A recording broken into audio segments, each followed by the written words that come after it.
Hey y'all, how is everyone? You're with me, Mr. Dex, and welcome to my first ever tutorial video, a guide to aggressive support sniping in Battlefield 1. In this guide, I'll cover a fairly broad spectrum of sniping principles, and talk about how you can make slight changes to your playstyle to improve your general gameplay, get more kills, die less often, and with the overall objective to win more games. If you've come here looking for a video to magically teach you how to improve your aim, you've probably come to the wrong place. I think personally that just comes down to practice, but who knows, you may find something valuable in here regardless.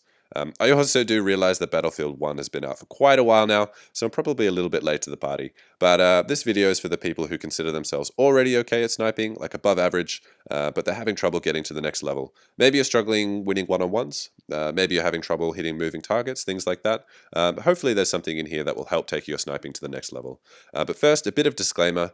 I do sincerely apologize for the quality of this video. It's my first time a YouTuber over here. I really just wanted to give it a go, but hopefully you'll still get something out of it. I'd appreciate any feedback you might have, and I'll try to incorporate it into future videos.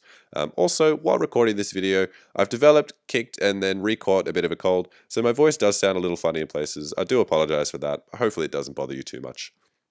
So anyway, who am I and why should you trust me? I'm Mr. Dex. I started playing Battlefield 1 early this year, and it's been my first FPS in about 5 years. Needless to say, I started at the very bottom of the learning curve. I died an awful lot, clocked up a lot of hours and watched a lot of videos. So I know the areas that players struggle with and the areas that they need to improve to get more success in the game.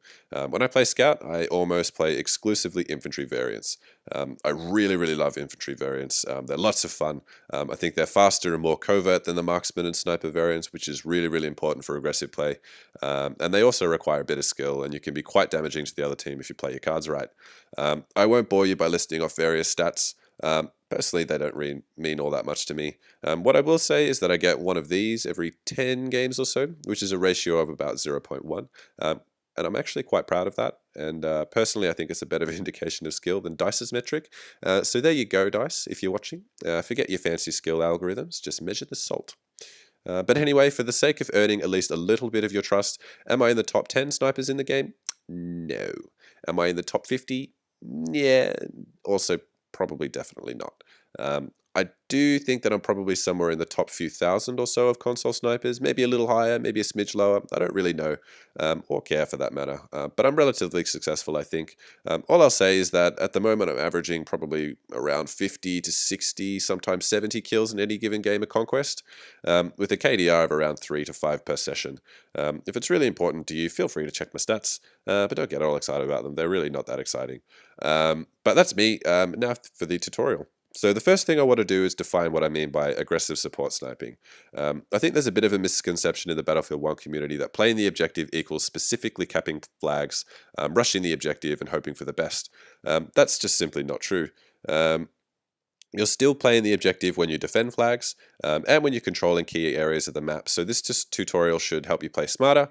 So you'll be playing the objective, but you'll also still be getting a lot more kills and dying less often, and helping your team, and then hopefully winning more games. In my opinion, there are 5 really key aspects to sniping in Battlefield 1. I think decision making is probably the most important, and then your sort of defense, movement, your speed, and then lastly your accuracy. I think accuracy is a little overrated. You don't have to hit every shot to be successful. I certainly don't. And yeah, I mean, you're going to improve over the time anyway, so it's not really that important. I wouldn't focus on it. I would be focusing on things like decision making and your speed and your defense and your movement. So everything I talk about in this video will somehow relate to at least one of these. And what you need to be doing is adapting a playstyle that maximizes them in the context of the strengths and weaknesses of your class. And in this case, the humble scout. But anyway, without further ado, let's get to it. Alrighty, first a quick settings and loadout guide. I don't really want to get too bogged down in these, but there are a few little points that I want to make that might make a huge difference to your gameplay if you change them. So if you want a more comprehensive settings guide, I think there's a pretty good one by The Broken Machine. It's quite comprehensive, very accessible, and it includes all the changes of the October update. So I think it's worth checking out if you haven't done so already. The link is in the description. But the first thing that I think that's worth changing if you haven't already done so is to go into your button settings and change your crouch and melee buttons and reverse them. This means that to crouch, you'll be clicking your right thumb, and knifing will now be the circle button or the Xbox equivalent. It seems silly, but now you'll be able to bounce and slide around the battlefield much faster and with much greater ease, which will make your movements faster and smoother and much less predictable. This is going to benefit your gameplay, in my opinion, much more than just having a quicker melee attack. So trust me, make the switch, cop the few decks that you're going to get by crouching instead of knifing and vice versa, and in a week or so, you'll be sweet. The second thing I want to mention is the sensitivity. So cutting right to the chase, higher is better.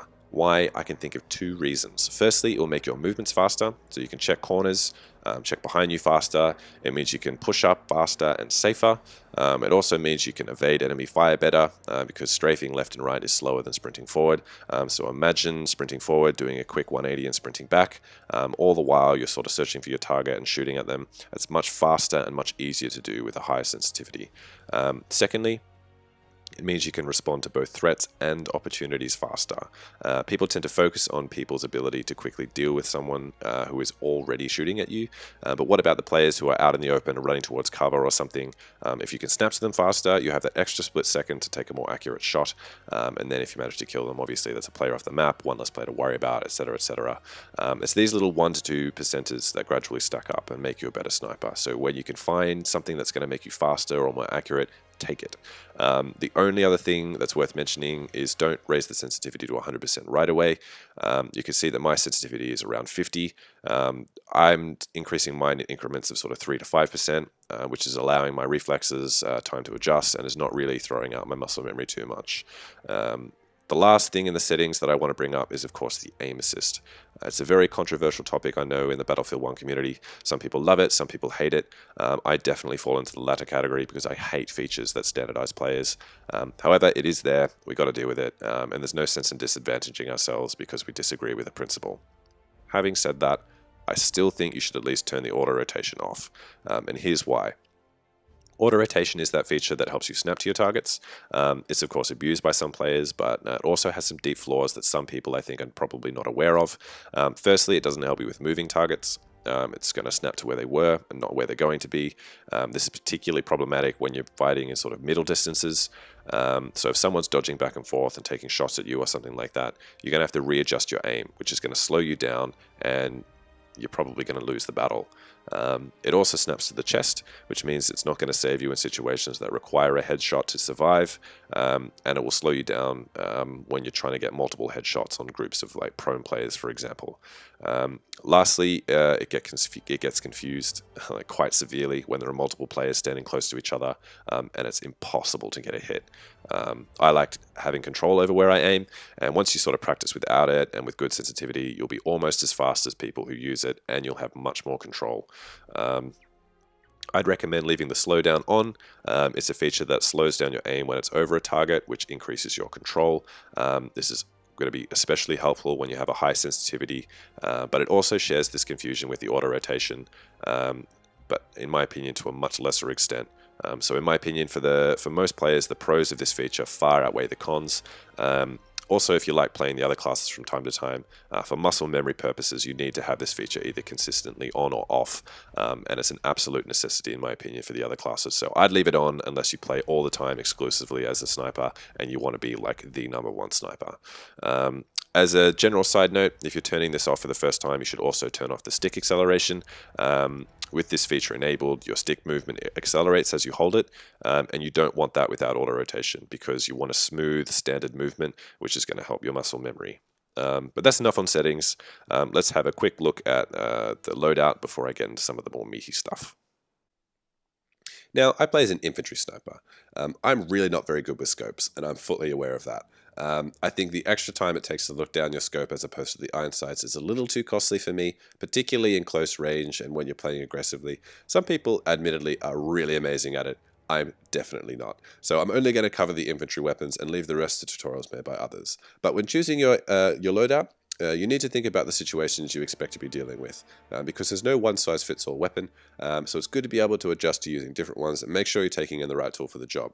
For example, one thing you might consider is what range do I expect to be engaging my targets? Close range, medium, or long? and then pick a weapon with an appropriate sweet spot, for example. In the original edit for the video, I thought about breaking down the rifles in terms of their sweet spot and their speed and that kind of thing. But to be honest, I think probably a better way to do it is just to cover the weapons that I really like to use and tell you why. So the first is the SMLE MK3. It has a really nice sweet spot for infantry sniping, relatively close range. It has 10 rounds, which is a real plus. It reloads in batches of 5 and has a reasonable rechambering speed as well. Although admittedly it's not the quickest, and if I had to pick one thing that this rifle was not good at, that's probably it. So that says quite a lot. It's quite a good rifle. It also has a pretty good muzzle velocity, which means you can hit those mid to long range targets easier.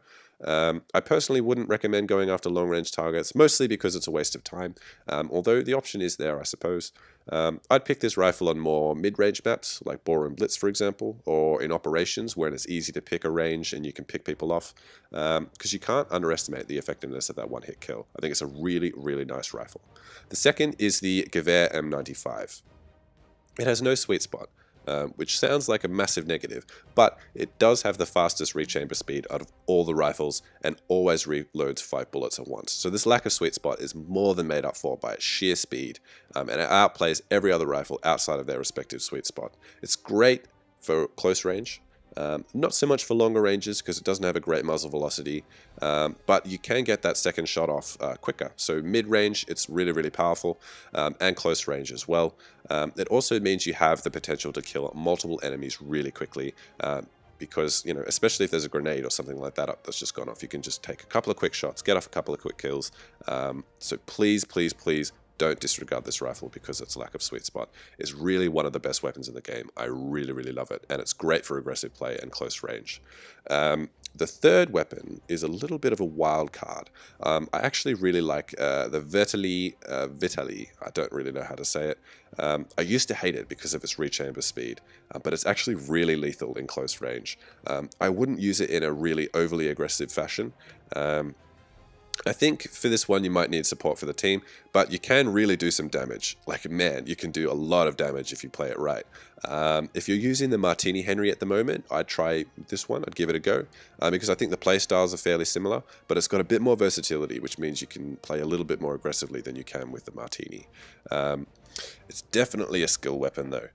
Because you really need to be hitting those targets in the very upper chest to get those sweet spot kills. So if you aren't comfortable, I'd stick with the SMLE and the Gewehr M95 for now, because both of those weapons are amazing. But, you know, give the Vitali a chance, is all I'm saying. A lot of players hate it, but I reckon it's actually not bad. The Lebel model as well is not bad. It's got a decent rechambering speed, and the sweet spot is not too bad. And I like its iron sights. I think they're probably the best in the game. They're really nice, and it's like, it just feels good as a rifle. But I think it's a little slow to reload one bullet at a time. But it certainly has a lot to offer. I'd use it on more open maps, like Sinai Desert, for example.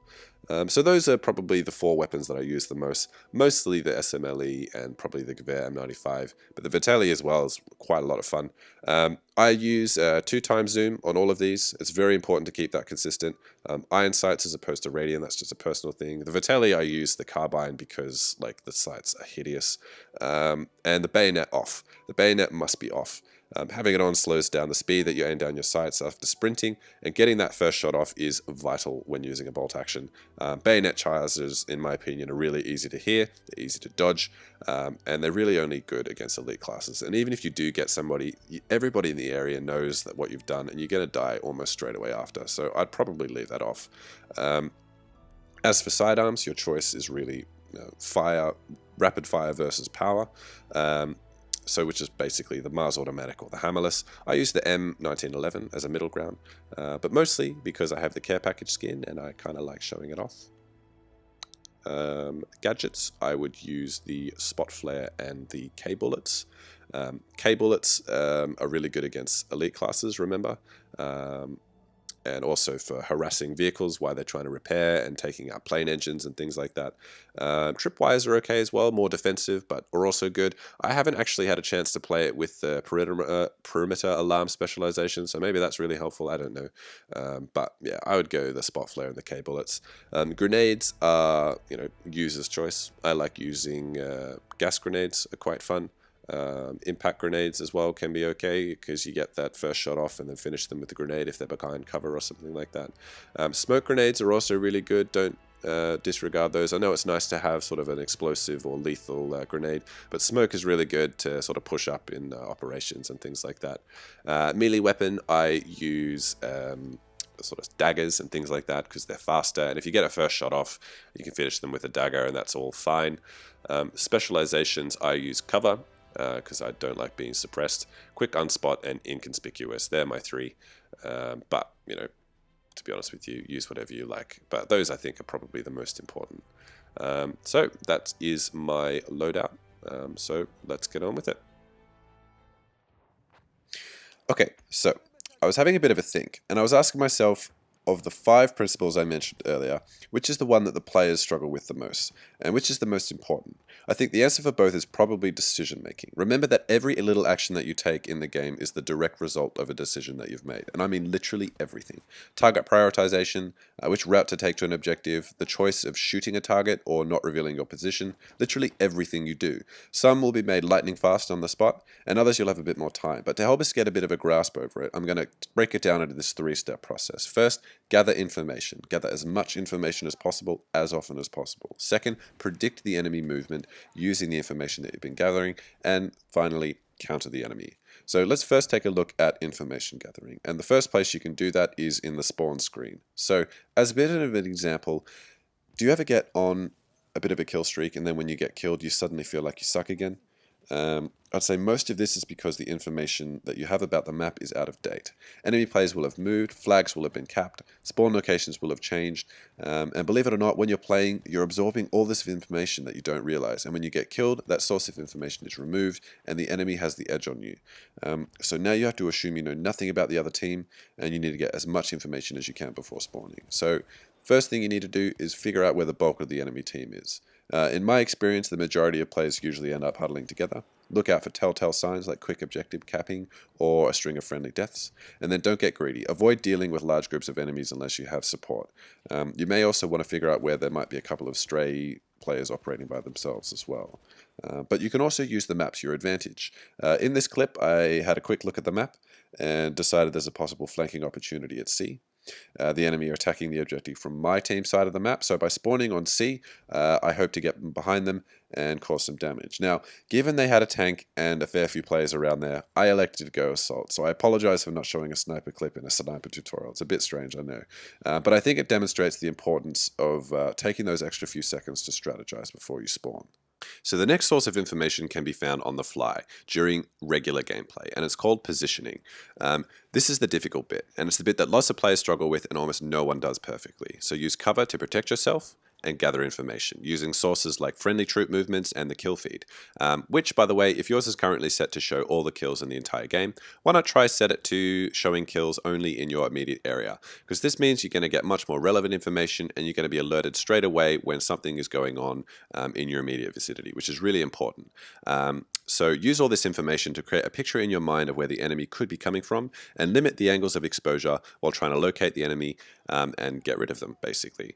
Your safety is number one.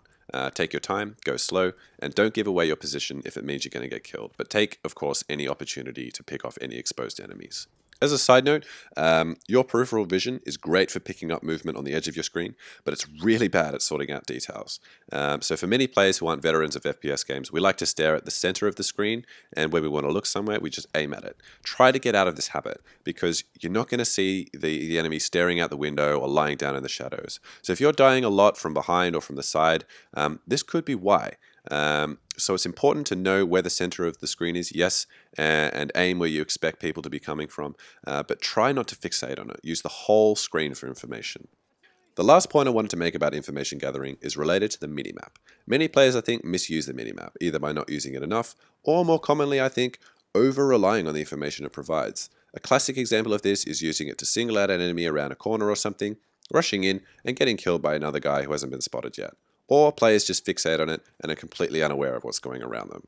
I use it every now and then to get an idea in a broad sense of where the enemy is, and also when I want specific information about a position, and I use a spot flare, and that's about it. But keep in mind, even this information is unreliable. Because of the scout specializations, not every enemy is going to appear on the minimap when you spot flare, and relying solely on this information can land you in hot water. Your first source of information should be from your field of view, and you should practice trying to get as much information as possible using just this.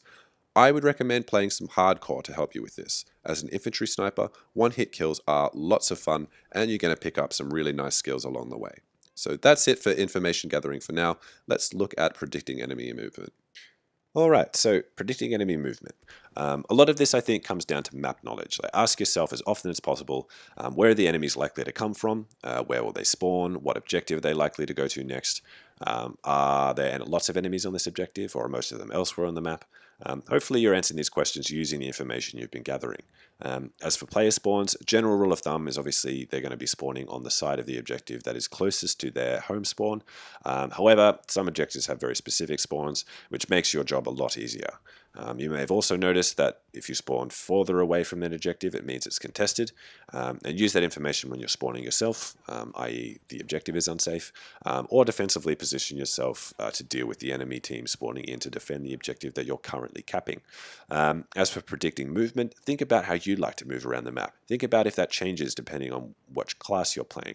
An enemy sniper might be more cautious and slow and might be lurking behind a ridge or a rock or a building, or taking a wider, less direct route to an objective, whereas an assault player might be weaving in and out of cover, trying to get to his objective as quickly as possible. So factor that in mind. If you expect the enemy team to be somewhere and it turns out they are actually there, you're at a huge advantage. You're going to be much faster dealing with them, and you're going to have defensively set yourself up to manage them. And you can sort of take shots of them as you pop in and out of cover. Also expect your opponents to run towards cover, especially if you get a hit marker or a miss on the first shot. They're going to know you're there, and it's going to happen fairly often as a sniper, because unless you're hitting the sweet spots, you're not going to kill them with one shot. So instead of trying to chase them with your aim, expect them to be running towards cover and sort of aim roughly there, and then wait for them to get there before you take that second shot to finish them off. I personally think that works a lot better, and you're less likely to sort of miss them, I think. So now that you predicted the enemy movement, you can counter them. Okay, so countering. So you're gathering information about the enemy position and you're anticipating what they're doing. Now you have to counter them. You may have noticed that so far what we've talked about are fairly universal strategies. If you aren't already doing what I've covered so far, hopefully it will help you improve your gameplay as a whole as well. But the tricky bit is countering the enemy in a way that puts the sniper class at an advantage, whereas the support, assault, and medic classes all have access to semi and fully automatic weapons. The scout can only fire one bullet every second or so. Therefore, you don't really have that ability to drop large groups of enemies all that quickly unless you're getting headshots or you're operating in your sweet spot. So your combat style is going to be drastically different from the other classes. And to outplay an assault player, for example, is definitely not just a matter of increasing the distance between you and them. Firstly, it's impossible for the human brain to focus its attention on multiple things at once. That's a fact. We can quickly switch our attention back and forth between things, but you can only focus on one thing at a time. So you need to prioritize your targets based on their threat to you, not on how easy it is to kill them. For example, the player that you shot a moment ago and who is now running away from you to cover is much less a threat than the one who is actively shooting at you. It's tough to retrain your brain to not focus on the first enemy you spot, but if you start thinking about the battle as a whole, you'll be less likely to focus on a single enemy. So knowing that you can only focus on one enemy at once, break down the battle so you're only dealing with one enemy at a time, and if a bigger threat comes along, switch to it. So that should be the goal, an entire game made up of little 1v1s where you have the advantage, but it's not always going to turn out this way. So what do? Say there's a group of enemies. This is my rough guide to what you should prioritize first. Kill the medics first. Otherwise, they're just going to revive the players that you've just killed, and they'll know exactly where you are. And then kill the snipers, then support, then assault. However, if anyone reacts to your presence, they should immediately become your number one priority, regardless of their class. That part is critical. There's no point in killing a sniper who has no idea you're there if it means you're going to get killed a second later by an assault player who's seen what you're up to. So that's sort of a rough guide to how you sort of should deal with big groups of enemies where you have time. But that's, obviously not the end of the story. Like, if that was as easy as it was, this would be the end of the video. But of course, there's a little bit more to sort of combat with snipers. So I like to break it down this way. Whatever your overall objective is, at all times you should be doing one of two things: attacking or defending. Now, what do I mean by that? I don't mean attacking or defending an objective. I mean attacking the enemy or defending yourself. And I know this sounds a bit strange, but the better you defend yourself, the more aggressive you can be. Every moment that is spent either not pulling the trigger or actively aiming at someone should be spent defending yourself in some way. So that's how I'll break it down. I'll talk about some attacking strategies and then defending strategies. So, attacking. Now, I won't go into ways to improve accuracy or fancy maneuvers. I think that's just something we all pick up naturally. If you get killed enough times by a shotgunner sliding around a corner, for example, you're going to adapt it into your own gameplay. I personally think the best snipers are the ones who are best at defending themselves, not necessarily the ones with the best or the fastest aim. So the thing with attacking and being aggressive as a scout is it works much the same as all the other classes, but with one major difference. In most cases, our time to kill is faster than every other class in medium to long range because of the damage drop off. But in close range, you can't really perform that well, especially against multiple enemies. So that's really the key factor, time. When you're aiming, you're vulnerable. So the less time you aim at a target, the less likely you're going to get killed, but probably at the cost of some accuracy. So that's your trade-off, speed versus accuracy. Both are important, but you can focus more on one over the other, depending on the scenario. Obviously, the faster you can kill someone at any range, the better, but in medium to long range, it might just cost you a kill, whereas in close range, it's basically life or death. So depending on how far away your target is, you'll be engaging targets slightly differently. So let's talk about medium to long range first. In an ideal world, you'll have set yourself up in your sweet spot range, but we know life's not perfect. So here's the thing. Your first shot is always going to be easier because your target's probably not expecting it. But the second shot is the kill shot, and it's going to be harder because your target will react. So not only do you have to be accurate, but you also have to be relatively fast. Anticipation is really good because you maximize your chance of hitting that second shot. Rechamber speed is also really important. So the Gewehr M95 and the Lebel model are really nice, but you all kind of knew that already.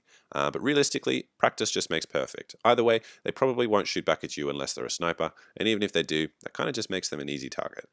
So in any case, I'd imagine that most snipers are already fairly comfortable at these ranges. So what about for the more aggressive plays? Because close range is a completely different kettle of fish, because now your enemies have the advantage in terms of time to kill, and we don't have semi-automatic weapons, so you won't really win in a face-off with an enemy unless your target's not that great. So what do? Well, not only do you have to be accurate and fast yourself, but you also have to buy yourself as much time as possible. You have to slow your enemy down, because the longer they take to kill you, the more shots you can get off and the better your odds. So how do you do that? So one of two ways. One, you use cover and pop in and out between rechambering for your shots, thereby reducing the available time the enemy has to shoot you, making you a pain to hit, and therefore increasing their time to kill while not affecting yours at all. Or second, you move around like a crazy man and dodge as many of their bullets as possible. This is only really possible with a high sensitivity, because with the low sensitivity, you're just not going to move fast enough. But speed is so much more important than accuracy here. Although it is important, don't get me wrong, but if you spend too much time trying to get a shot off, your enemy is likely using aim assist, and you're probably going to die. But if you're moving around like crazy, they're going to have a hard time hitting you. So you might just get away with a kill. Maybe. Either way, it's a high stakes game, but I really think you swing the odds in your favor if you go for speed over precision. Remember that your target is bigger anyway in close range, so you got that going for you. Even the head is bigger, so it means you don't have to be as precise. So remember, speed is everything. Treat your rifle as a hipfire weapon and do quick scopes if necessary. Adapt slides into your close quarter evasion and you'll be especially hard to hit. The bolt action can almost be an advantage in these scenarios because you know you can't shoot quickly, so you can jump and slide around to the left and right as much as possible between your shots, and you'll be really hard to hit. And most players really aren't very good dealing with this. Also, as a more general point, I found it's best to open new angles on your targets. If your team is attacking them from one direction, skirt around to the side a bit and flank them. Pick an appropriate distance, such as your sweet spot, get a bit of cover, even if it's just a ridge, literally, and start taking your shots. Even if a full flank isn't possible, just by adding a little extra angle to your attack, you're going to advance your team, because it's much harder for someone to fight you on two angles at once. You're going to beat them, literally, even if your target is aware of what you're doing. Also, when you snap to a target, use anticipation, snap to where they're going. It will save you a little bit of time because you don't have to readjust so much, but remember this is only possible without aim assist. So anyway, that's a brief overview of attacking strategy. So let's move on to defending. So as a bit of an analogy with defending, think about like a boxer and what boxers do.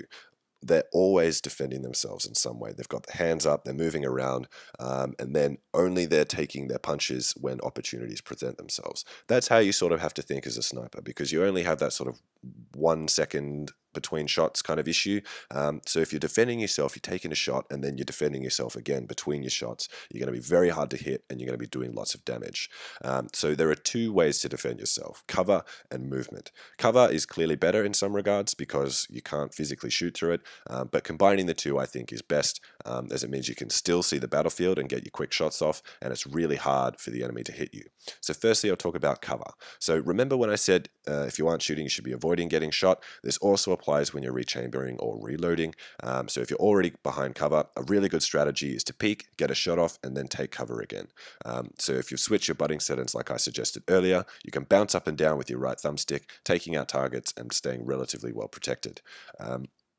What I like to do is position myself behind whatever my cover is so that I can only just see one enemy. So from the enemy team's perspective, only one player should be able to see me at a time, and they should be able to see as little of me as possible, preferably only my head. But you can't just rely on this to stay safe. You've got to add movement as well. So my motto when it comes to movement is always be moving unless you have a specific reason not to. Either you're pinned down, you're shooting, you're aiming, or you're moving. Why? Moving targets are obviously going to be much harder to hit. Ergo, movement is a defensive strategy, not only to be used with cover, but also as a last resort when no cover is available. So to illustrate my point, using cover alone makes you a small target, but now imagine your target is moving as well. So you've got a small moving target, which is obviously going to be much harder to hit. So instead of lying prone with your head peeking over the edge of a rock, stand a meter or two behind the rock and just wiggle back and forth.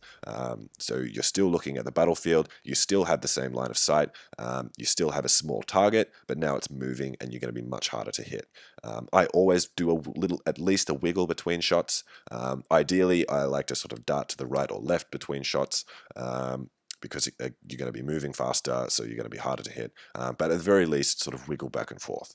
And then maybe eventually, once your sort of accuracy starts improving, you'll be able to adapt a sort of slide or a sort of a quick dart out to the side and then be able to snap back between your shots, which is again going to be much harder for the enemy to hit you.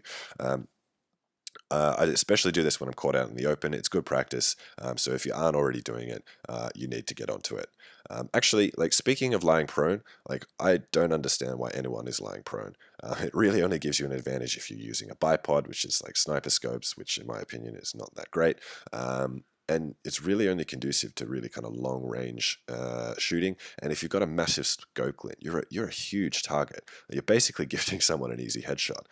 So unless you're really like a support player, the only reason you should be lying down is to not be seen, either because you're taking cover or you're sort of hiding for a flank or something like that. So if you get seen while you're lying prone, I guarantee you're going to die relatively quickly.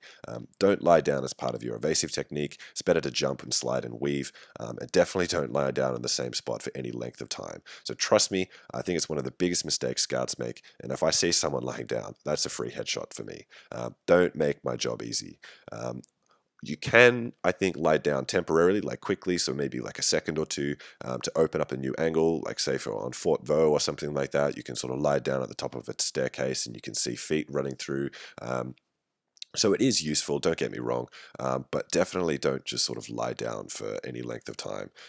That's really, really a bad idea. Okay, so that was moving in a more defensive sense, but what about in a more general sense? What about moving between objectives and things like that? So remember my advice on predicting enemy movement. Assume they're doing exactly the same to you. Don't be predictable. That's the rule. Use cover, yes, but don't necessarily take the most direct route. Taking the long way around opens up potential flanking opportunities and also puts you in a place that the enemy may not expect. So when moving around the battlefield, don't rush about. Check the places that the enemy might be hiding so you don't get shot in the back later.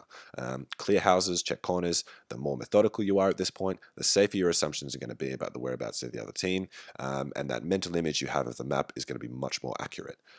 Stay out of open spaces, but where you have to, move erratically to avoid being shot in the face. If you do get hit by a sniper and you think you can take him, sprint perpendicular to the shot for a second, do a quick 180 turning towards the direction of the shot so you can sort of see and look for them while you're doing it. And if you're fast enough and if they're close enough, you can probably take them. This works most of the time, like 95% of the time, because I think most snipers struggle with moving targets, particularly if they've got their sensitivity too low. So if you're fast enough, you should get away with this most of the time, particularly if you're using an infantry variant and they aren't, and they're stationary and you're not, because that extra half second to look down the sights and correct their aim, more than enough time for you to get a shot off. When you're in battle with a dodging sniper, so they're bouncing back and forth and you're bouncing back and forth, it's just as much about speed as it is about accuracy. I try not to chase them and just fire near them in the direction that they're moving at the time. Stand still for as little as possible and use the 180 turns as evasion if you're comfortable, but get your shots off quickly and finish with the pistol if they're in range. The faster you're moving and the faster you get your shots off, the better your odds. Don't push up too much, but don't hang too far back. Staying in your sweet spot range is all well and good, but as your speed and your accuracy improves, you'll want to be able to push up and get even closer. This is a really good thing for sure, but be careful not to get too close and don't push up without support from your team. If it gets heated, retreat back and then try again from a different spot. It's much better to stay alive than get killed. This is quite a big point, I think. So many players don't really consider retreat as an option, but it's so much better to stay alive and either abandon your objective or wait for more support than it is to 100% get killed and have to respawn somewhere else.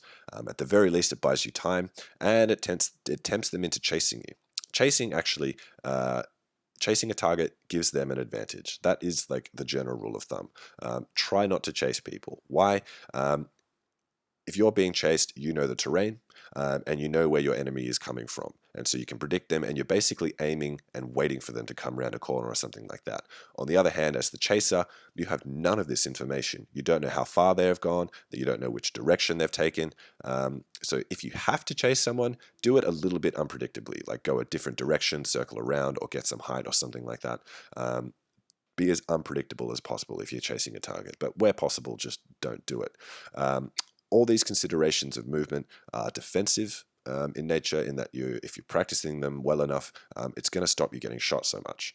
So if you combine this with good attacking techniques and accuracy and speed, you will see a dramatic improvement to your gameplay. Your KDR will improve and you'll be doing a lot more for your team. But most importantly, I think you're going to start enjoying the game more. You're going to be able to be more involved with the objective plays. You're going to get a lot of kills. It's going to be much more fun. So if you're struggling with this kind of things, if you adapt at least a few of these sort of tips that I've mentioned, I really do think you will start to see an improvement. Alrighty guys, in summary of this video, I'd like to draw your attention to the clip I'm running in the background at the moment. In the video, I'm playing operations on the Devil's Anvil, trying to push that really tricky final B objective. I'm sitting just ahead of my team on the left-hand side, almost to the enemy position. I've predicted the enemy movement, and I'm always checking two directions for easy kills, surprising anyone who's trying to rush me from above and to the left, and taking players out to the right who aren't aware I'm there. I'm not pushing up too much. I'm using the ridge as cover, but I'm almost always moving. I retreat several times in the clip. I'm not hitting every shot, but I'm staying alive, I'm getting kills, I'm letting my squad spawn on me, and I'm being a nuisance to the enemy team. This gives the rest of my team more of an opportunity to push up the middle and to the right-hand side because I've stayed alive and I've harassed the center and we were able to push up. Note that I was only really in a position to do this because I was being supported by my squad, and it's still a very risky play, but you can pull it off if you use the pointers in this video. So there you have it. Thank you very much for watching, guys. I really, really appreciate it. Hopefully you found something useful in here, and hopefully you start seeing results. I should probably mention, of course, that I personally don't do all the things that I suggest all the time. You kind of have to be in the right headspace. But I promise if you start thinking about things consciously as you're playing, you will start not needing to think about them so much and be able to use your brain power elsewhere. And hopefully you'll start seeing results soon. Please drop us a like if you enjoy the video, or even a subscribe if you think I've earned it. And I'd obviously prefer constructive comments over a dislike, but I suppose I'll take those too. Any feedback, honestly, would be appreciated, of course. If you like what you see, throw me a friend request and we can squad up. Just please mention that you've watched the video so I know you're not a random adder. Or if you think I'm trash and you want to prove it, please do the same. I really like playing against really skilled players also. So, guys, that's it. That's all from me from now. Thanks again for watching, guys. Take care, and I'll see you on the battlefield.